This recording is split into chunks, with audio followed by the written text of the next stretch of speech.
الحمد لله رب العالمين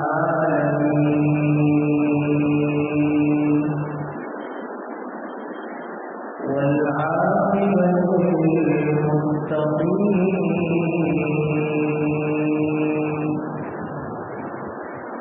والصلاة والسلام على سيد الأنبياء والمرسلين وعلى آله وأصحابه ومن هدى بهديه إلى يوم الدين. أما بعد فقد قال الله تبارك وتعالى في كتابه المبين وكلا أخذنا بذنبه ومنهم من أرسلنا عليه حاصبا ومنهم من أخذته الصيحة ومنهم من خسفنا به الأرض ومنهم من أغرقنا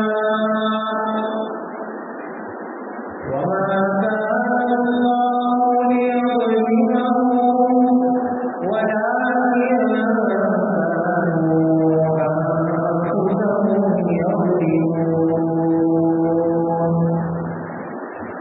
وعن عائشة رضي الله تعالى عنها قالت قال رسول الله صلى الله عليه وسلم يا عائشة إياك ووقائع الذنوب فإن لها من الله قادرا أو كما قال عليه الصلاة والتسليم. صدق الله العظيم وصدق رسوله النبي الكريم ونحن على ذلك لمن الشاهدين والشاكرين والحمد لله رب العالمين.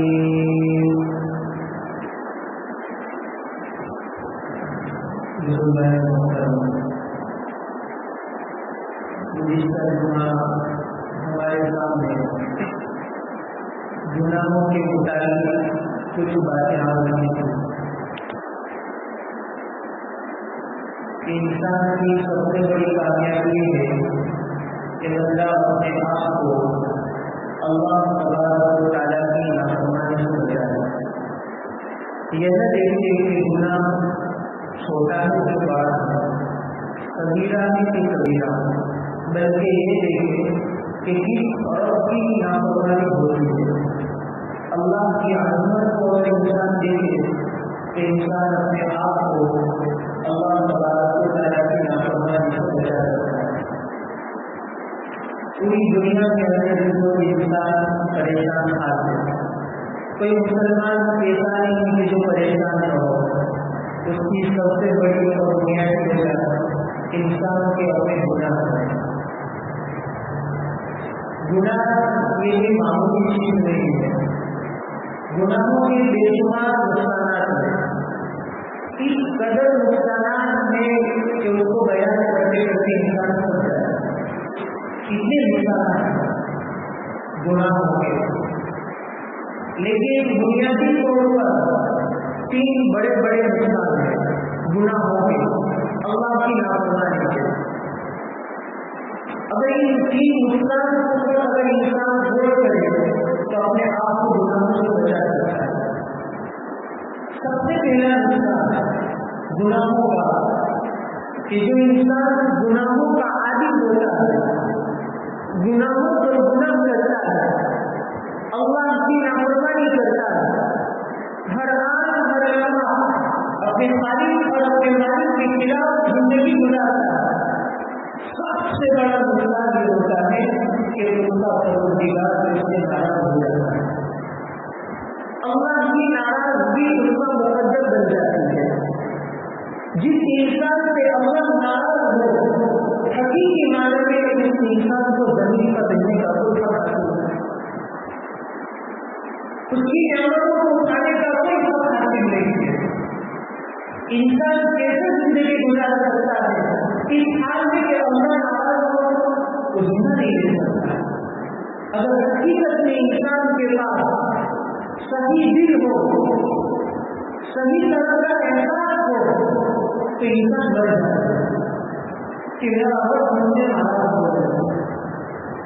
اللہ کی ناراضگی یہ سب سے بڑا عذاب ہے، کیونکہ قرآن کریم میں اللہ تعالیٰ فرماتے ہیں کہ میرا راضی ہو جانا یہ بہت بڑی نعمت ہے۔ وَرِضْوَانٌ مِّنَ اللَّهِ أَكْبَرُ، اللہ نے قرآن میں کہا کہ میرا راضی ہو جانا یہ بہت بڑی چیز ہے۔ اب اس سے سمجھ میں آتا ہے مفہوم مخالف کے طور پر کہ میرا ناراض ہو جانا یہ بڑی بھیانک چیز ہے۔ اسی لیے قرآن کریم میں اللہ تعالیٰ فرماتا ہے کہ دنیا میں جتنی بھی اقوام گزری، انہیں عاد ہو، انہیں ثمود ہو، انہیں لوط ہو، انہیں شعیب ہو، اصحاب الایکہ ہو، کہ اصحاب ہجر ہو، کہ جتنی بھی اقوام دنیا کے اندر گزری، ہم نے ان سے بدلہ خود کو لیا جبکہ انہوں نے ہم کو ناراض کیا۔ یہ قرآن خود کہتا ہے فَلَمَّا آسَفُونَا انتقمنا مِنْهُمْ، جب لوگوں نے ان کو ناراض کیا، جب لوگوں نے ہمارے احکام کی خلاف ورزی کی، فَانتَقَمْنَا مِنْهُمْ، ہم نے ان سے انتقام لیا، ہم نے ان سے بدلہ لیا۔ اللہ فرماتے ہیں کہ بدلہ میں نے خود مت لیا جبکہ انہوں نے اس کو ناراض کیا، اور سب سے زیادہ ناراض اللہ کہاں ہوتا ہے؟ جہاں جہاں اللہ کی نافرمانی وہاں اللہ ناراض ہوتا ہے، پھر اللہ بدلہ لیتا ہے، اور اللہ جو بدلہ لینے پر آتا ہے تو بھی انسان ہلاک ہو جاتا ہے۔ اللہ انتقام لینے پر آتا ہے تو بندے کو اپنی رحمت سے دور کر دیتا ہے، اللہ کچھ نہیں کرتا۔ شیطان جیسے شیطان کو اللہ نے سزا کیا ہے، یہی سزا دی کہ تم میری رحمت سے دور اور کچھ نہیں، یہ سب سے بڑی سزا ہے۔ اور اللہ کی رحمت سے دوری یہ ہے کہ اللہ تعالیٰ بندے کے دل کے اندر گناہ کے خیالات کو پیدا کرتا چلا جاتا ہے، نیکی کے جذبات سے پیدا نہیں ہوتے، ہر وقت گناہوں کا دائرہ، نیکی کے کرنے کی ہمت طاقت ختم ہو جاتی ہے، یہ اللہ کی طرف سے پکڑ ہے۔ اب ایک جگہ قرآن کریم میں اللہ تعالیٰ فرماتے ہیں کہ جب لوگ ہمیں ناراض کرتے ہیں، ہم ان کو پکڑتے ہیں، تو اللہ تعالیٰ قرآن کریم میں دوسری جگہ فرماتے ہیں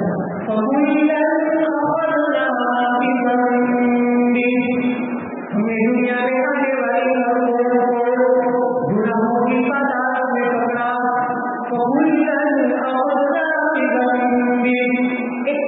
مجھے بتاؤ کہ میرے ان کو بڑے گناہوں کے پکڑا، کوئی نہیں بدلا سب کو، سب کو ہم نے گناہوں کی بنیاد پر پکڑا۔ اللہ کیسے بتاؤ کیسے پکڑا؟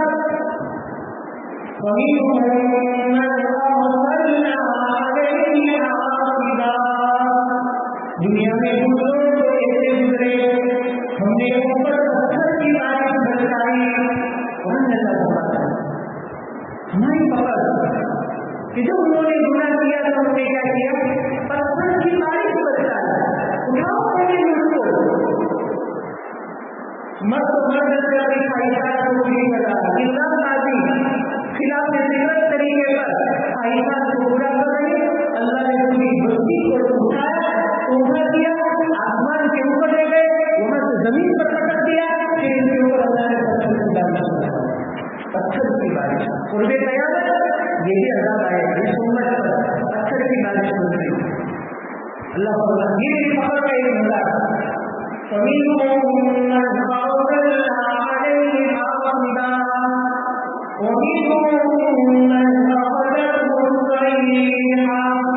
کچھ لوگ تھوڑے سے گزرے کہ وہ کوئی چنگھاڑ میں آ پکڑا. عذاب کیا ہے کہ جبرائیل نے ایک آواز لگائی, ایک ایسی آواز کہ دل پانی پانی ہو گیا, کتنے پھٹ گئے. اللہ نے قلوب کو چیر کر رکھ دیا, دلوں کو پھاڑ دیا. اللہ نے یہ گناہوں کی وجہ ہے. ایسا بھی ہوا, اللہ فرماتا ہے نہیں پکڑ کر چلاتا. پھر اللہ کا فرماتا ہے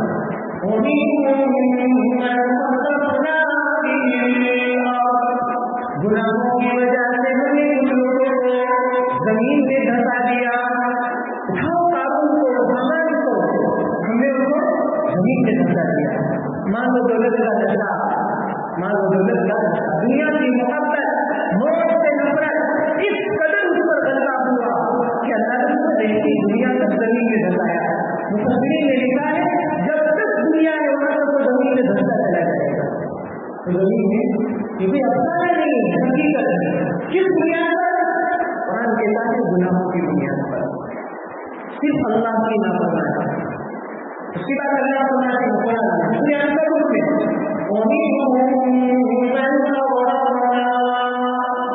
ہم نے کچھ لوگوں کو پانی میں غرق کر دیا, کچھ لوگوں کو اٹھاؤ اللہ نے پانی میں غرق کر دیا. اللہ فرماتے ہیں کہ گناہوں کی وجہ سے کسی پر آسمان سے پتھر کی بارش آئی, گناہوں کی وجہ سے انہیں شعیب پر اللہ نے آسمان سے آگ کو برسایا. جس کو برسایا آگ کو, انہیں فرعون کو اللہ نے پانی میں غرق کر دیا, انہیں سمود کو اللہ نے چنگھاڑ کے ذریعے ہلاک کر دیا. قارون جیسے قارون کو مال و دولت کے انداز کہ اس کی شادیاں ہزاروں اونٹوں کے اوپر سے لادی جاتی تھی, ہم نے اس کو زمین میں غرق کر دیا. اللہ لوگوں کو یہ حصہ ہو سکتا ہے, یہ تو اللہ کا ظلم ہے. قرآن آ کے کہتا ہے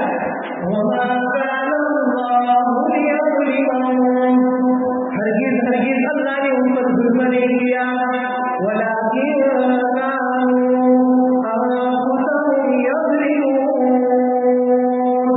وہ لوگ اپنے آپ پر ہی ظلم کرتے تھے. ہم نے جگہ جگہ کہا اللہ تعالیٰ بغیر گناہوں کی کسی کو پکڑتا ہے. اللہ ظالم نہیں ہے, اللہ تو عادل ہے. کبھی آپ ایک خون کی مجھے ایسی بچا دو, اللہ خود بتاتا ہے کہ بغیر گناہوں سے ہم نے ان کو پکڑا, ہم نے ان کو ہلاک کیا. ایک خون بچا دے, ہم نے اسی وقت پکڑا جبکہ وہ اپنے آپ کو کیا کرتے تھے, ظلم کرتے تھے. آج پوری دنیا کے اندر مادیت کا غلبہ, عقل پرستی کا غلبہ, لوگوں کے دلوں کے اندر سے حق اور باطل کی پہچان ختم ہو چکی ہے. نیکی اور گناہ کے درمیان تمیز کرنا ختم ہو چکا ہے. یہ گناہوں کی وجہ ہے. اگر صرف انسان اپنے آپ کو چھوٹے بڑے ہر گناہ سے بچانے کا اہتمام کرے, وہ آہستہ آہستہ ترقی کرتا رہے گا. اس کے سامنے اللہ تعالیٰ برکتوں کے دروازے کھولے گا. اللہ تعالیٰ اس کے لیے نیکیوں کی صلاحیت پیدا کرے گا. اور قرآن کریم کی آیات سے پتا چلا کہ جب بندہ گناہ کرتا ہے تو اللہ ناراض ہوتا ہے, اور اللہ ناراض ہوتا ہے تو پھر انسان کو پکڑتا ہے, پھر انسان کو پکڑتا ہے. اسی لیے ایک بہت بڑے شیخ گزرے, وہ اپنے مریدوں کو کہا کرتے تھے کہ لوگوں ظلم سے بچو, جفا نہ کرو, جفا نہ کرو. ان کی مریدی نے پوچھا کہ حضرت جفا کا کیا مطلب ہے, جفا یعنی ظلم کا کیا مطلب؟ تو کہا کہ جفا کا مطلب ہے کہ بے وفائی نہ کرو. تو کس کے ساتھ؟ تو کہا کہ 3 لوگوں کے ساتھ کبھی بے وفائی نہ کرو. 3 لوگوں کے ساتھ کبھی بے وفائی نہ کرو. نمبر 1, اپنے خالق کے ساتھ کبھی بے وفائی نہ کرو. نمبر 2, مخلوق کے ساتھ, اللہ کے بندوں کے ساتھ کبھی بے وفائی نہ کرو. اور نمبر 3, اپنے آپ کے ساتھ کبھی بے وفائی نہ کرو. تو مریدین نے پوچھا کہ اللہ کے ساتھ بے وفائی, اللہ کے ساتھ بے وفائی ہے کہ اس کی ذات اور اس کی صفات میں کسی کو شریک ٹھہرانا, شرک کرنا. ریاکاری یہ بھی شرک ہے, ریاکاری چھوٹا شرک ہے لیکن یہ بھی شرک ہے. اپنی خواہشات کی پیروی کرنا یہ بھی شرک ہے, چھوٹا شرک ہے. کیسے اپنے آپ کو بچاؤ, اپنے خالق کے ساتھ کبھی بے وفائی مت کرو. دوسری چیز تو مخلوق کے ساتھ کہ کبھی بھی اللہ کے کسی بندے کا دل مت دکھانا. کبھی بھی اللہ کے کسی بندے کا دل مت دکھانا, چاہے وہ مومن ہو کے کافر ہو, بنا کسی وجہ سے کسی کا دل مت دکھانا. یہ دوسری چیز کہ مخلوق کے ساتھ یہ بے وفائی ہو. اور تیسری چیز کہ اپنے آپ کے ساتھ کبھی بے وفائی مت کرنا. مطلب یہ کہ اپنے جسم میں سے کسی بھی عضو سے اللہ کی نافرمانی کو بھی مت کرنا, ورنہ تم بے وفائی کرنے والے چلے جاؤ. عام طور پر دنیا کے اندر انسان گناہ کیوں کرتا ہے؟ 4 وجوہات میں سے ایک وجہ ہوتی ہے. کبھی بھی انسان گناہ کرتا ہے تو یہ سوچتا ہے مجھے کون دیکھتا ہے, مجھے یہ دنیا دنیا ہے. یا انسان یہ سمجھتا ہے میں جو گناہ کا کام کرتا ہوں کون جانتا ہے, کوئی جانتا نہیں, یہ سمجھتا ہے. تیسرا, انسان جو گناہ کرتا ہے یہ سمجھتا ہے میرے پاس تو کوئی نہیں ہے, میں تو تنہائی میں ہوں, کمرے میں ہوں. اور چوتھی وجہ انسان جب گناہ کرتا ہے یہ سمجھتا ہے کون میرا کیا بگاڑے گا, کون میرا کیا بگاڑے گا. یہ ان چاروں میں سے کوئی وجہ ہو. اگر پہلی وجہ سے کوئی آپ کو گناہ کرتے ہو کہ مجھے کون دیکھتا ہے, قرآن فرماتا ہے ان ربک لبالمرصاد کہ تمہارا پروردگار ہاتھ لگائے ہوئے ہیں. اگر یہ سمجھو کہ کون دیکھتا ہے تو تمہارا پروردگار مرصاد میں ہاتھ لگائے ہوئے. کیا مطلب ہاتھ کا؟ مرصاد ابھی خدا کہتے ہیں کہ شکار جب شکار کرنے کے لیے جنگل میں جاتا ہے تو اپنا شکار دیکھتا ہے. جب اس کو شکار نظر آ جاتا ہے تو بندوق چلانے سے پہلے بالکل دھماکن اپنے شکار کی طرف متوجہ ہو جاتا ہے, حتیٰ کہ وہ نشانہ لگانے کے لیے کہ نشانہ چپ نہ جائے اپنی سانس کو بھی بند کر دیتا ہے, اپنی آنکھوں کی پلک کو جھپکنا بند کر دیتا ہے, بالکل دھماکن متوجہ ہو جاتا ہے. اس کی نظر صرف شکار کی طرف ہوتی ہے. خدا پاک کی قسم, جس طرح ایک شکاری کی نظر اپنے شکار پر ہوتی ہے اس سے زیادہ اللہ کی نظر ان کے ایک بندے پر ہے. اس کو قرآن نے مرصاد سے تعبیر کیا. قرآن عربوں کے مزاج کے مطابق ہوتا ہے.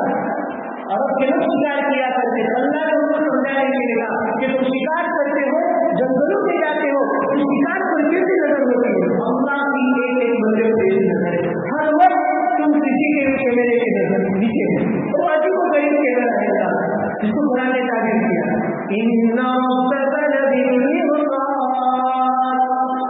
قرآن عجیب و غریب اللہ کی کتاب ہے. اگر حقیقت میں سمجھنے والا دل ہو, سمجھنے والی عقل اللہ نے دی ہو, قرآن اس سے بڑھ کر انسان کے لیے کوئی معنی نہیں. قرآن سے بڑھ کر انسان کے لیے کوئی مدد نہیں. اگر انسان قرآن کی تعلیمات کو مان لے تو انسان کہاں پر جا سکتا ہے, اپنے ایمان کو بتا سکتا ہے. اگر یہ خیال ہو نکال کہ کوئی نہیں دیکھتا یہ غلط ہے, اللہ دیکھتا. دوسرا خیال کہ انسان جب گناہ کرتا ہے تو یہ سمجھتا ہے کہ میرے ساتھ کون ہے, کوئی نہیں ہے, میں تو تنہائی میں, میں اکیلا ہوں, میں اور میرا کون, اور رات کی تنہائی اور کوئی چیز نہیں. قرآن کریم میں اللہ تعالیٰ فرماتے ہیں وَهُوَ مَعَكُمْ أَيْنَمَا كُنتُمْ, جہاں کہیں تم جاؤ, جہاں کہیں تم رہو, اللہ تمہارے ساتھ ہے. یہ مت سمجھو کون میرے ساتھ. اگر تم دو ہو تو تیسرا اللہ ہے, اگر تم ایک ہو تو دوسرا اللہ ہے. اور ایک جگہ قرآن نے آپ نے فرمایا وَلَقَدْ خَلَقْنَا الْإِنسَانَ وَنَعْلَمُ مَا تُوَسْوِسُ بِهِ نَفْسُهُ وَنَحْنُ أَقْرَبُ إِلَيْهِ مِنْ حَبْلِ الْوَرِيدِ. حقیقت یہ ہے ہم نے انسان کو پیدا کیا, اس کے دلوں میں آنے والے خیالات کو بھی ہم جانتے ہیں, ہم تو اس کی شریعت سے بھی زیادہ قریب ہیں. تو یہ سمجھنا کہ کون میرے ساتھ ہے یہ غلط ہے, یہ غلط ہے. اللہ ہمارے ساتھ ہے ہر وقت. تیسرا احساس کہ جس کی بنیاد پر انسان گناہ کرتا ہے وہ یہ سمجھتا ہے کون کیا جانتا ہے, میں اکیلا ہوں.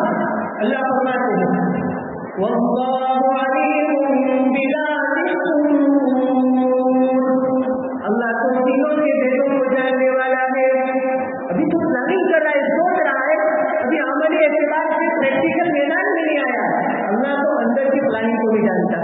اور ایک جگہ قرآن میں اللہ فرماتا ہے یعلم خائنۃ الاعین وما تخفی الصدور، اللہ تو آنکھوں کی خیانت کو بھی جانتا ہے، دلوں میں چھپائے ہوئے رازوں کو بھی اللہ جانتا ہے. یہ نہ سمجھو کہ کوئی نہیں جانتا، اللہ جانتا. یہ صفات کا استحضار انسان پیدا کروانے کے لیے زندگی کما دیتا ہے، اپنے شہر کے آگے اپنی زندگی نشاور کر دیتا ہے. یہ استحضار پیدا کروانے کے لیے، یہ استحضار پیدا کرنا کوئی معمولی چیز ہے کہ انسان بازار میں وہ پھر بھی یہ سمجھتا ہو کہ اللہ دیکھ رہا ہے، اللہ جانتا ہے، اللہ کی نظر ہے. اور گناہ سے بچ جائے بہت بڑی اللہ کی نعمت، بہت بڑی. ہر وقت اللہ کا ڈر، اللہ کا خوف. اس لیے کہ آج دنیا کے اندر گناہوں کی کثرت ہے. کوئی نوجوان ایسا نہیں ہو سکتا جو اپنے آپ کا گناہوں کی بنایا، کیونکہ فون ایک ایسی بھیانک خطرناک جہنم کا ٹکڑا ہے کہ انسان کو جہنم سے لے جائے. انسان کو پتا نہیں انسٹاگرام، یوٹیوب، فیس بک پر نہ جانے کیسی کیسی گندی تصویریں، گندی گندی فلمیں انسان چاہتے نہ چاہتے ہوئے مبتلا اپنی ایمان کا سچیا داخل کرتا ہے. یاد رکھو نیکی کرنا کمال نہیں ہے، اپنے آپ کو گناہوں کو بچانے کا کمال.